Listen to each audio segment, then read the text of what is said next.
I got to get that playoff bonus. So I got my eye on a new backyard deck. Like, could a bunch of the Chicago Bulls, who Michael Jordan be rated, could they have beaten him up in a fist fight? Of course. Megan McPeak, what's your spiciest sports take of the weekend? Doesn't have to be NFL, any sport. All I'm looking for is high ratings on the Scoville scale. The Washington Wizards. Yep. Will finish top 5 in the East in the NBA playoffs. That is, like, 5 is a pretty wide range. So you'll get like the East has a lot more parity this year. That's a jalapeno hot, like hot enough for people that are into spice. Like, I'm looking for at least habanero level. Let's see if Corey Erdman can help us out, because we do have a guest this week. Corey Erdman, what is your spiciest sports take of the weekend? I was going to play it diplomatic and say that this team could be in the college football playoff, but I'm going to take it a step further. I'm going to go beyond habanero, Morgan. The Notre Dame Fighting Irish belong in the college football playoff, and they will be there in 3 weeks. You just wait and see. That's not even habanero, only because it's Notre Dame. I thought you were going to say Cincinnati, like some type of underdog. No. Outlier. No, like, come on. Notre Dame, like the brand name programs, they always wind up in at least 3 of the 4 spots. It does not matter. They're always going to find one in there. So that's like 2 jalapenos maybe, or like an aged jalapeno. It's now, spicy in Indiana. That's true. All right, here's my take. Quickly climbing the Scoville rankings.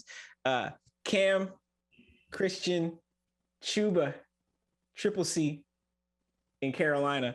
They are going to finish the season with at least 10 wins.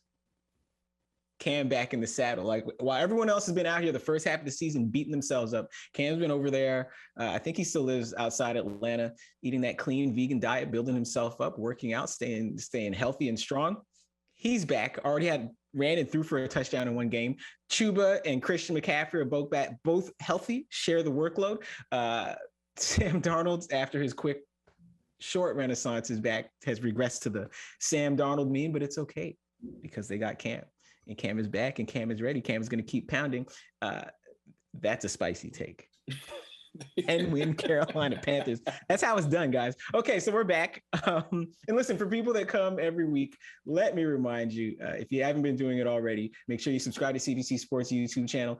Make sure you hit like. I'm not going to tell people to hit dislike this time, only because I've been learning that YouTube is starting to discourage dislikes, because surprisingly, bad faith actors have been using dislike campaigns to try to suppress the popularity of accounts they don't like. So I'm not going to tell you to hit dislike, but if you don't like what you're hearing and you want to leave a nasty message, do it, because all engagements matter. Why is that, Megan McPeak? Because we like to feed the algorithm. We like to feed the algorithm. Exactly. So now we've spoken to the panel, but let's introduce them for the new people properly. Staring me down right now in Washington, D.C., play-by-play voice of the Capital City Go-Go, who's in season right now, play-by-play voice of the Washington Mystics, sometime radio voice of the Washington Wizards. Megan McPeak, how we doing? The East leading Washington Wizards.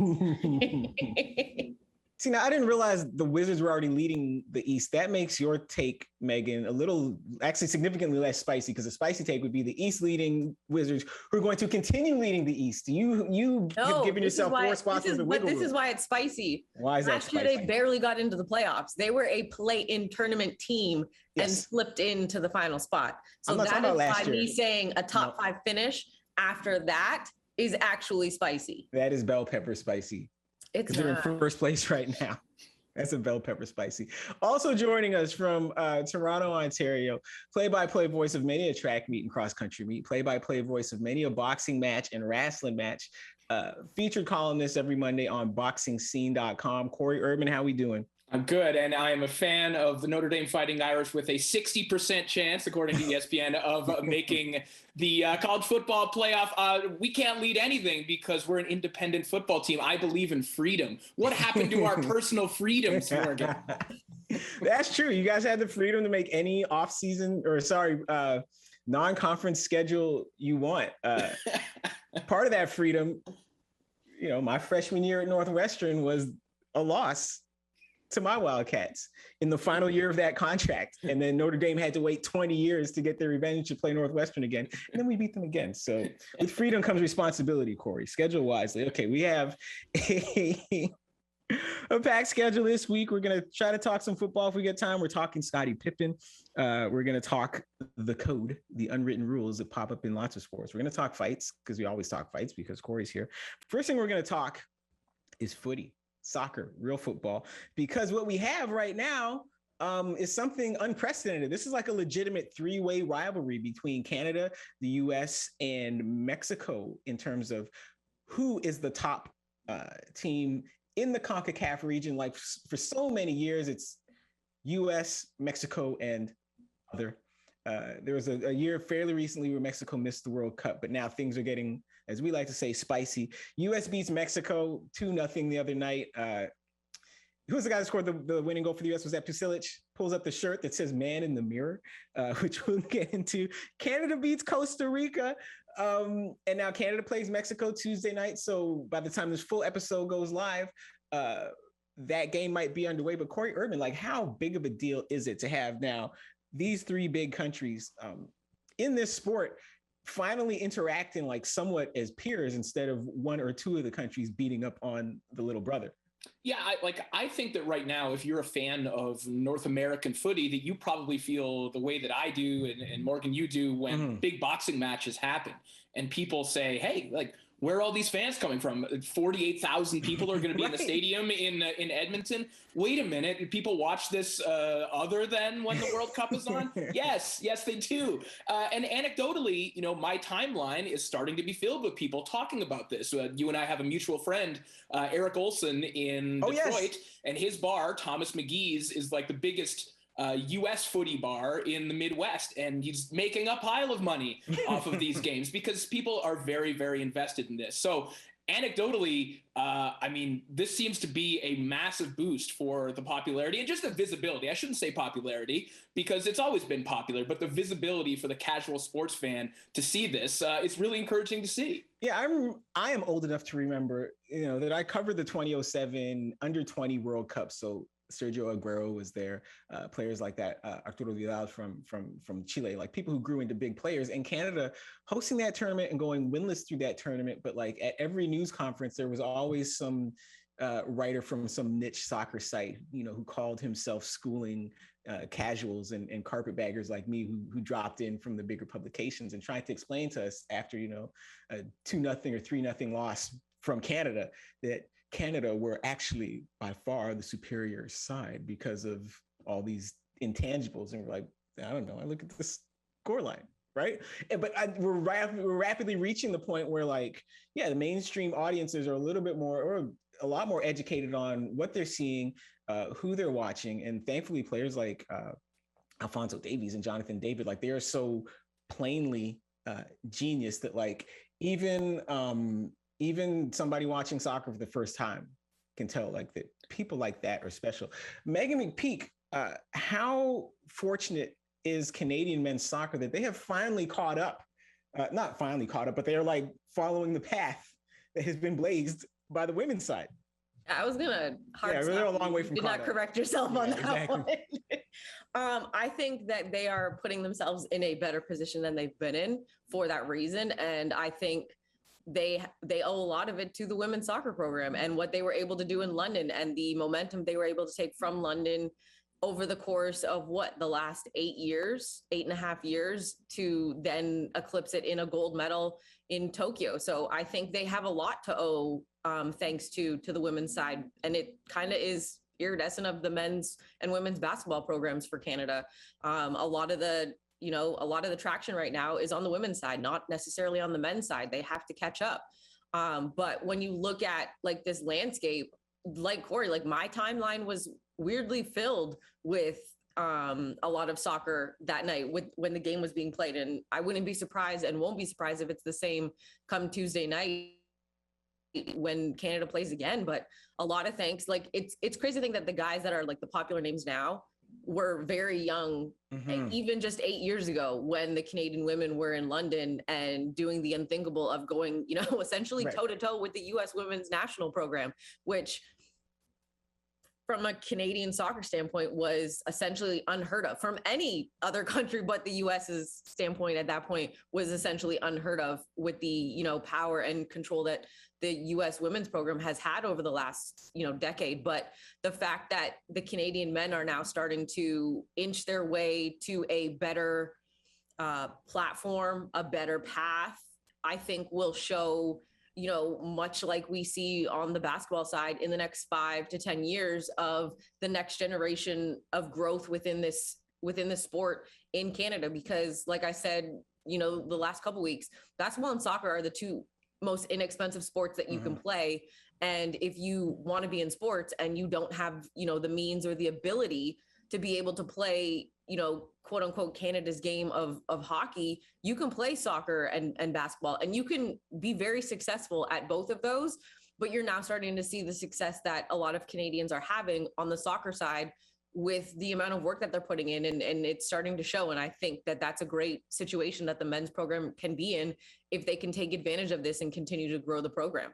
Well, in terms of, I wanted to say, Morgan, in terms of fandom, like the tangible growth, like 2 years ago, I went to Canada versus Cuba at Lamport Stadium here in Toronto. And obviously the stakes are much different, but, you know, the attendance that night, they had to do the kind of like pro wrestling thing where they bunch everyone towards the middle so that the camera, so it looks full on camera. Yes. And now we have 48,000 people, you know, on a Tuesday in cold Edmonton going to watch a match. Like, that's tangible growth. We can see that in real time. Yeah, and Megan said the right word too about this being generational, because this is the other thing that Canada's men's team has to take advantage of right now. Because when you look at like the CONCACAF table, like I said, 1 or 2 World Cups ago, it was United States, Mexico, and Honduras. And Honduras had their time. They had their generation of players, really good players, even going back to like Amado Guevara, who used to play for Toronto FC in the mid 2000s to late 2000s. And right now, Honduras is at the bottom of the table. Like, this is nothing personal or specific to Honduras. It's just that generations of talent come and go. And you get a bunch of talented people at one time, like Canada has, you make the most of it, because you don't know, like, when this group of guys gets old, do we know that there's going to be another group of guys this good to replace them? There's no guarantees. So while David Buchanan, I think Junior Hoyle is still playing, Atiba Hutchinson is still playing. Like, he's the one guy that's still around from the time when I was covering soccer. But like, while all these people are still young enough to make it happen, like, they need to make it happen now, because there's no guarantee that the 2026, 2030 World Cups qualification processes will unfold as smoothly for Canada. Corey, how does this compare to what's a bigger rivalry? No, this is what I want to ask you. Besides to make the obvious boxing comparison, I'm not going to do that. But it's the fact that Mexico's goalkeeper said that the U.S. before the game, they want to see us when they look in the mirror. They want to be like us. They want to see us when they look in the mirror. So then we get Pusilic with the goal. Hope I'm pronouncing his name correctly. He pulls up his shirt, and on his undershirt, it says, "Man in the mirror." How surprised are you, Corey, that anyone among this team of people, most of whom were probably born in the 1990s, some of them might have been born in the 2000s, remember that Michael Jackson hit? That's true. Wasn't there? I was gonna say maybe they're referencing. Wasn't there like a bad Justin Timberlake song the same name? So maybe that was a reference. I don't know. But hey, in boxing, I mean, usually like people try to kind of like commandeer Mexican identity to sell fights, right? Yes. That's what they do. They say this guy fights Mexican style. Yes. Yes. They tried. So in boxing, it's not an insult at all. But yes, I mean, I appreciate this level, and not only that level of trash talk, but the forethought that would go to like sharpieing something on your abs before you go out. That's fantastic. And the thing is, the only time you can show that off is after a goal. So he knew and he wasn't even starting. He's like, look, 75 minutes into this game, I'm about to run out here, kick this ball in the net. And there's only been 2 goals the whole game, and I'm going to have one of them. Yes. And I'm going to show the people. Yeah. Like, it's even less likely than when Horn had the like the cell phone in the uprights. Like, yeah, exactly. That's even less likely. So shout out to him. Moving on, Scottie Pippen has a book to sell. And speaking of spice, like Megan's over here dealing with bell peppers, Corey's with jalapenos. I at least am like ghost pepper. Scottie Pippen has gone full Carolina Reaper. I don't need to quote it all here because we're going to patch in the B-roll, but in his book, Megan, what's this book called again? I don't have the title off the top of my head. I actually can't even think of it. I'm going to find it. Hold on. Unguarded. So Scottie Pippen lets his guard. I'm just going to say, because I haven't read the book, but the title does not match what we've seen so far, because Unguarded implies that he's letting his guard down. He's making himself vulnerable. And he might in the book, but the stuff we've seen so far is not about Scottie Pippen's guard. He's going on the offense. And one of his chief gripes is that The Last Dance, is it an 8-part or 10-part documentary series 10-part documentary series about the Chicago Bulls dynasty, is focused too much on Michael Jordan, Megan McPeak. My question to you is, who did Scottie Pippen think would be the center of a 10-part documentary series about the Chicago Bulls dynasty?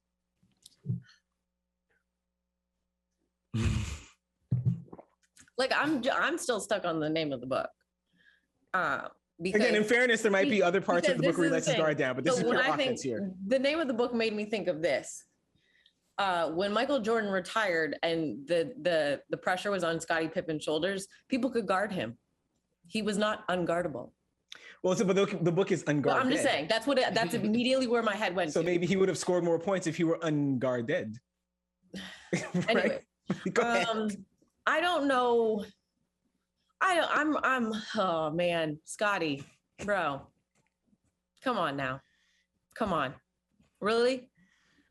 Really? Like, I get it. Michael was not for everyone. Yes. Much like the late, great Kobe was not for everybody. But just because he wasn't for everybody doesn't mean you need to make it seem like The Last Dance was supposed to be about you. Like, it was always going to be about Michael. Yes.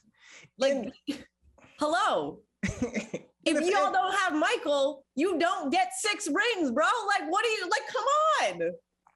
Yes, well, and like, so Scottie's upset. You couldn't get into the playoffs without him in one season. Well, that's the thing. And so Scottie feels marginalized when people describe him as the best teammate ever. But like, every fight, as Corey and I discussed, there's an A side and the B side. Every Batman has a Robin, blah, blah, blah. Like, listen, any cliche you want to. If I was an NBA player at that time and my, like, not notoriety, but I'm called the best teammate Michael Jordan ever had, I'm taking that as respect. Listen, like, I'm getting that tattooed across the back of my shoulders like a surname. Come on. Like, at the end of the day, the way you see Mike and Scottie, like, there is no Scottie without Mike and there is no Mike without Scottie. That was a duo that needed to happen. That duo had to happen for certain things to happen in the history of the NBA. Like, there's a lot of reasons that Mike was Mike. Like, at the end of the day, you can't take that away. But he needed somebody of the caliber that Scottie was to be able to be Mike. Yes. Because you needed a Robin to your Batman. Yes. You needed that. He needed a kryptonite. And Scottie was that. Unfortunately, Scottie just has to die on the sword. Like, that is how you're always going to be looked at. If I had 6 rings and literally everybody wants, like, I'm okay with that. Call me the best teammate he ever had. Cool. Thank you. Because MJ had some really great teammates. Like, there's a reason they were able to do what they were able to do in the history of NBA, of the NBA. Like, in 75 years, they were able to do something that a team hasn't been able to do since. Mm-hmm. A team has been able to three-peat twice. Yes. Kobe couldn't do it. He got close enough. LeBron hasn't been able to do it. The Golden State Warriors and Steph Curry haven't been able to do it. Like, hello, bro, come on. Like, get off your high horse and just accept the fact that this was some of the greatest theater that we were able to take in at one of the world's hardest times that we've ever experienced in our lifetime. Just, like, sell the book in a different way, but don't throw him under the bus the way you are. Like, you're gonna rub him the wrong way and it's just gonna get ugly. Well, the most charitable reading of the situation I can offer Scottie Pippen is that, like a lot of elite athletes, like, he's not satisfied. There's always more. There's this drive always to want more. You win 6 rings, you want to try to get a 7th. You're going to stick around for however many years to try to get one more ring. So in this sense, like, has his 6 rings, but he's not happy with the credit he has received. Yeah, because he didn't get the contract he wanted. That's his own fault. Right. There's that too. But also the fact that, like, he wants history to remember him differently. And there's always room, like there's the saying that all history is revisionist, because a lot of times we have to go back and look at stuff with fresh eyes and get a better sense of what really happened instead of what we thought was happening in real time.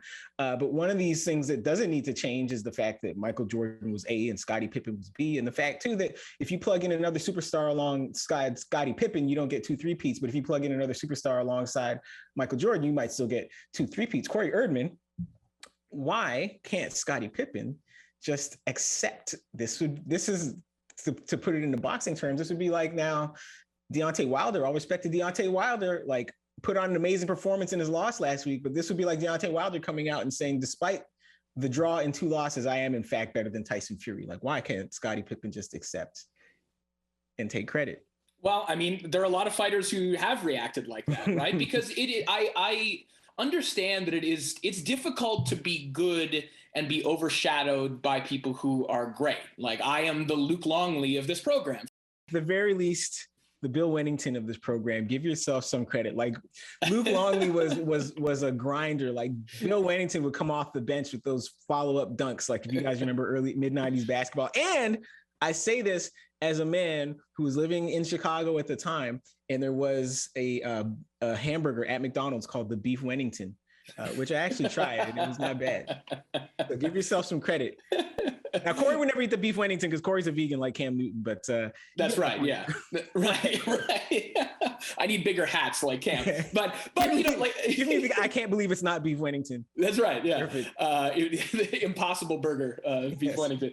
So I understand, you know, but it must be even harder to be great and also in the shadow of greatness. It's like when Alexander O'Neal was in Prince's Inner Circle, and one day he's asking about money, and the next day his drummer is the lead singer of the time, right? Like, it happened. Like, I get it, but I mean, there were very functional reasons why MJ is the focus of this documentary, and that was one of his main gripes was, hey, this documentary was unfairly focused on MJ, and MJ got a certain amount of money for this documentary. The reason for that, beyond Michael Jordan obviously being the best player and the most compelling figure in the documentary, is that he owned the rights to the footage. Right. He was the one that had to clear this footage being used in 2016. So even if you felt like there is a documentary out there that could focus on Scottie Pippen, clearly he does. He's going to write a book focused on himself. But even if you felt that, this documentary was never going to be about anyone other than Michael Jordan, because the stuff belonged to Michael Jordan.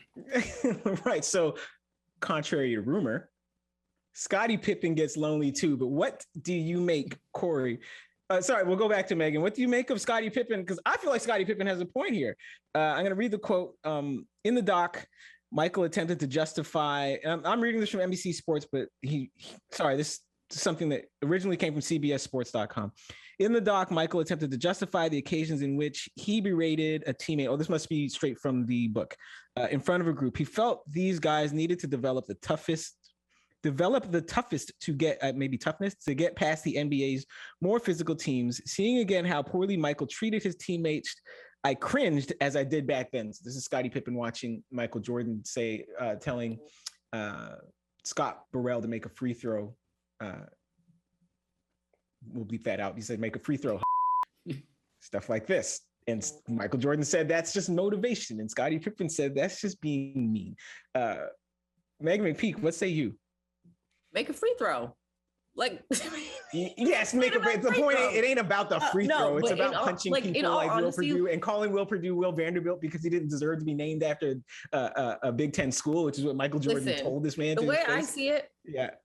If Scottie cringed about that stuff, he would not have been on board with the way that they went at Tony Kukoc when they found out that Tony Kukoc was the beloved of the front office and was coming to the Bulls. But he wasn't on their team yet. That's what I'm saying. But it doesn't matter. If you were cringing at how he was treating your teammates, you would not have been on board with going after Tony like that. So like, are you just mad because you're just, airing your grievances now at Festivus? And you actually wanted more like shine. So this is your way of getting the shine. But at the end of the day, everybody knows that Michael was not the greatest teammate. He was not nice. He was not mean, but that is how he operated. And it worked for him. It didn't work for everybody, but that's why when you're like that, you have someone to lessen the blow. Kobe had Derek. MJ had everybody. If you don't just stop, that literally, that's all I can say to him is just stop, get over it. It worked while Michael Jordan did it because it was Michael Jordan's team while Michael Jordan was still good. I don't know that style of teammating worked for old Michael Jordan when he had bad knees and was playing with the Wizards. But it worked back then. But Scottie does have a point, in spite of his motivational tactics, not because of his motivational tactics, but he doesn't know that unless he's asking every single teammate. Also, did he do a poll on MJ's side? I will say this, to your point, he wasn't necessarily a great teammate, but that's why he's not the greatest teammate ever. Scottie Pippen is the greatest teammate ever. They have different roles, and Scottie Pippen's role was at the time to be a good player and not to be lessen the blow of Michael Jordan and not to be the jerk interpersonally that Michael Jordan was. Corey Erdman, sorry, go ahead. One of the best quotes from that docu following the team around, AKA MJ, was when he was talking about how he was as a teammate. And he said it himself that he wasn't nice. Yes. And he said, that's just how I am. If you don't like it, then don't play with me. I'm obviously paraphrasing because I can't recall it word for word, but you get the point. He knew he wasn't a nice teammate. He knew, but he didn't care. If you don't like it, then go play somewhere else and you can lose out on some championships. Corey Erdman, did the Bulls succeed because of Michael Jordan's tough love or in spite of it? Well, I think they succeeded because it was Michael Jordan. And, Michael Jordan was great. And part of why he was great is because he was a sociopath. But being a sociopath doesn't make you a great teammate. It's right. Quite the opposite of that. Now, I don't know that we'll ever know, and the players may not be, the other players who aren't Scottie Pippen may not be willing to say whether Jordan's motivational tactics and how he treated them actually helped them become better players, whether his treatment of them actually did that, or whether Michael Jordan just being Michael Jordan and being Michael Jordan on that team helped them win championships. I think the latter is probably closer to the truth, and I do think that Scottie does have a point, but the problem is Jordan is just an utterly undeniable talent. And Bomani Jones was talking about this last week on his podcast. And he said, listen, the media will find a way. They wanted to tear Jordan down. Even to this day, when people are debating Jordan and LeBron, even people who are staunchly on LeBron's side as the greatest basketball player of all time, they don't actually have bad things to say about Jordan as a player. The best they could say is, he has good teammates. So he's so good that people have found reasons to try and tear this man down as a player, and they can't. And there are reasons to tear him down as a person, and it never mattered. So, I think that Scottie does have a point, but I mean, does he have those rings without MJ? No. Could MJ have won those rings with Clyde Drexler as opposed to Scottie Pippen? Probably. Well, exactly. And again, it's the fact that he was that good and not any less good that kept him from getting punched out for acting that way. Because teammates realized, look, I could break Michael Jordan's jaw, and if he misses a month, we're all screwed. And you know what? We still got to win. We still got to get paid. We get paid. I got to get that playoff bonus. I got my eye on a new backyard deck. Could a bunch of the Chicago Bulls, who Michael Jordan berated, could they have beaten him up in a fist fight? Of course. So we are going to go straight to my favorite part of the week. Monday mornings are my favorite part of the week. In or out is my favorite part of the week. So I'm going to tee up two topics. Hold on, let me turn down this volume. And we're going to see if Corey and Megan are in or out. Topic one, college football. Corey loves college football. Big upset. Baylor beats Oklahoma 27-14. And what happens late in that game is Baylor gets a touchdown, makes it 26-14. Fans start running on the field. They clear off the field. There's literally a handful of seconds left on the clock. And Baylor's I know we've won, but we want to kick this extra point to make it 27-14 instead of 26-14. So that happens. And head coach Lincoln Riley of Oklahoma is not happy. He says it's a safety issue.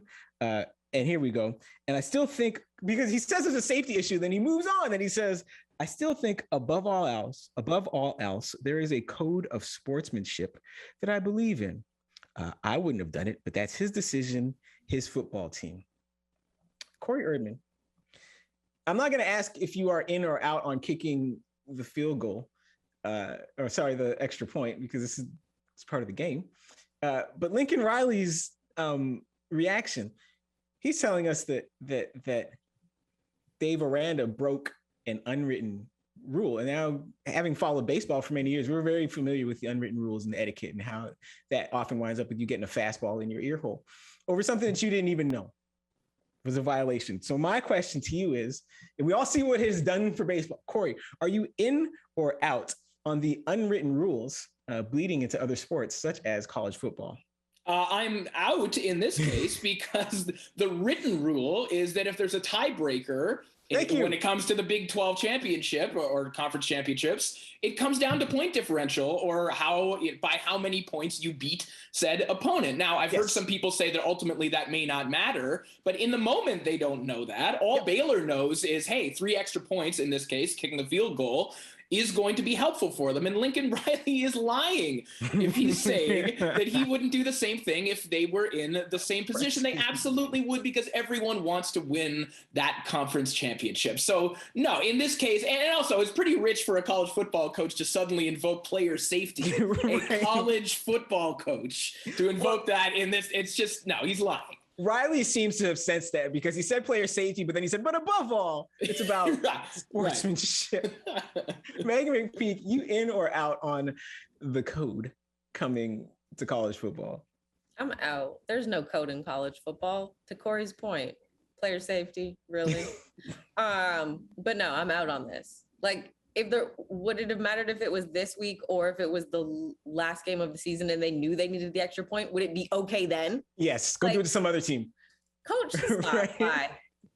Like when you're playing, I don't know, Texas, because Texas can score points, they just can't defend. But say you get Kansas on a bad week, kick that extra field goal to beat Kansas 45-10 instead of 42-10. But don't beat us. Because you need those extra points because of a tie break. Like, you're still kicking it. Coach, stop. Bye. You're lying. Listen, I'm all the way out only because on all these codes in all the sports, because these codes always seem to directly contradict the values that the keepers of the codes claim to cherish. So on the one hand, you're telling me be tough, be relentless, don't cut corners, don't show mercy when you don't need to. On the other hand, you're saying, well, a 12-point win is enough. I don't need that extra point. Like, of course you do. Like, every other day you're telling, Lincoln Riley is telling all his players every single day in practice, play through the whistle, don't give up. We're a 4-quarter team, not a 3.5-quarter team, blah, blah, blah, blah, blah. But now he's going to tell the coach to the other team, hey, don't be a 4-quarter team, be a 3 3/4 team, because we need that last quarter of a quarter, for us, for player safety. It's not about player safety. It's about really fragile egos. Like, that's the thing that underpins the code in every sport, is all the tough guys really get their feelings hurt really easily, and not by like actual insults, but just by the other guy being good, and they can't take it and they feel bad and they want to retaliate. So yeah, I am all the way out. Last one. By now everyone has seen video and followed the social media flare-up drama that erupted when Megan, which of the Morrises fouled Nikola Jokic? Is that Marcus? I think it was Marcus. The one that plays in Miami. So Miami. Honestly, Morris. I can never.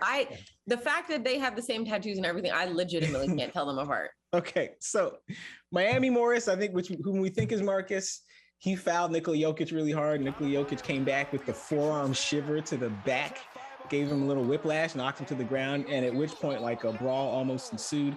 Jimmy Butler wound up inviting at least Jokic. It was Markieff. Sorry, it was got hit.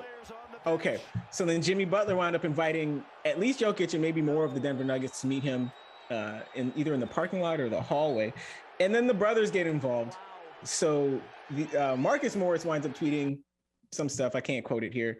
And then the Jokic brothers come back saying, listen, if you want to fight, we'll be there. My question to you, Megan McPeak, is 2-on-2. Are you in or out on the Morris brothers handling the Jokic brothers? Okay, so first I'm going to preface this by saying, one, I do not condone violence like this. Of course. Okay. It goes without saying. I don't condone violence. But we'll say it here. I think they'd have their hands full with the Jokic brothers. Like, don't get me wrong. If I'm in a dark alley and the Morris brothers are available, by all means. Yes. Like, they got my back. I'll happily take that. But if the option is them or the Jokic brothers, who are trained fighters. Yeah, I mean, it is all relative. Going to go with them. Yeah, don't condone violence again. But if this is like a sanctioned fight, there's time to train. I condone that violence because there's a reason. Exactly. But no, unfortunately, I got to go with the Jokic brothers on this one. Yeah, 2-on-2 basketball game might be a different story, but 2-on-2. Yeah. Although a fight might break out after that. That's true too. Corey, you in or out on the Morrises handling the Jokic's in a 2-on-2 fight?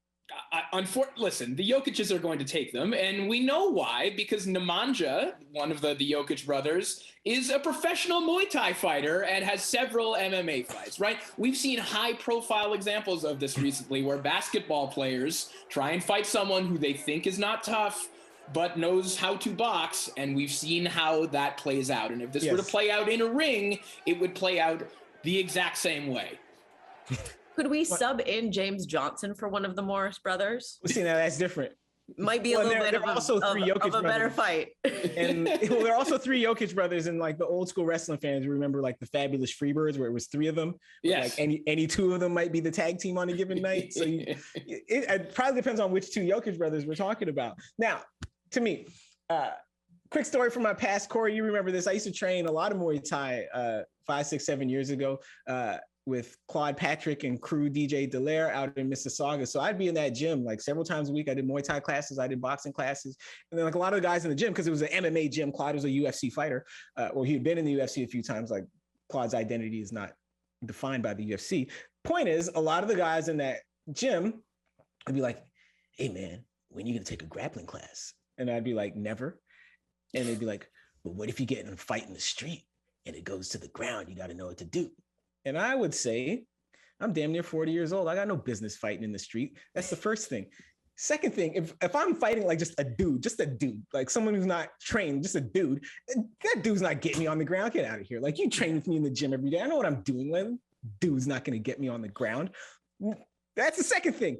Third thing is, if that dude succeeds in getting me on the ground, that dude is also a trained fighter, which means I got no business fighting him.